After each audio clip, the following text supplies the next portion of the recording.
కమిషన్ల కోసం ప్రాజెక్టులకు పేర్లు మార్చి రీడిజైన్ చేశారని మంత్రి ఉత్తమ్ కుమార్ రెడ్డి అన్నారు. కాంగ్రెస్ పార్టీ చేపట్టిన రాజీవ్ ఇందిరా ఎత్తిపోత పథకాలకు సుంకిసాలుగా మార్చి రీడిజైన్ చేశారని చెప్పారు. రాజీవ్ ఇందిరా ప్రాజెక్టులతో 2000 కోట్లతో 6 లక్షల ఎకరాలకు నీళ్లు వచ్చేవని అన్నారు. బీఆర్ఎస్ హయాంలో ప్రాజెక్టులకు 1,81,000 రూపాయలు ఖర్చు చేశారని ఉత్తమ్ చెప్పారు.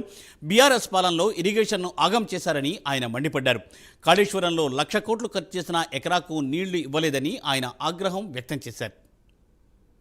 ఓవరాల్ ఇరిగేషన్ సెక్టర్ ఒకసారి గమనిస్తే 10 ఏళ్ల బీఆర్ఎస్ ప్రభుత్వంలో 1.81 lakh crores ఖర్చు పెట్టి నామమాత్రం కొత్త ఆయకట్టు క్రియేట్ చేశారు.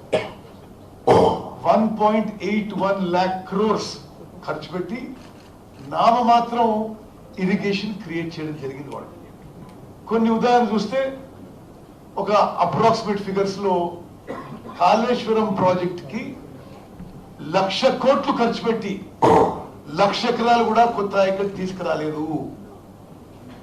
పాలమూరు రంగారెడ్డి స్కీమ్ కి 27,000 కోట్లు ఖర్చు పెట్టి ఒక్క ఎకరం కూడా కొత్త ఆయకట్టు తీసుకురాలేదు.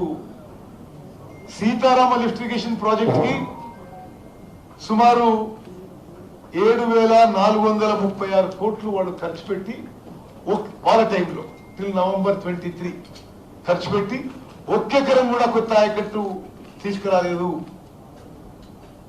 ఎస్ఎల్బిసి టనల్ పనులు వాళ్ళ టైంలో పూర్తిగా నిర్లక్ష్యానికి గురైంది. డిండి లిఫ్ట్ ఇరిగేషన్ స్కీమ్ ఏమీ చేయలేదు. పాలమూరు జిల్లాలో పెండింగ్ ప్రాజెక్ట్స్ కల్వకుర్తి, నెట్టెంపాడు, మరి భీమా, కోయిల్ సాగర్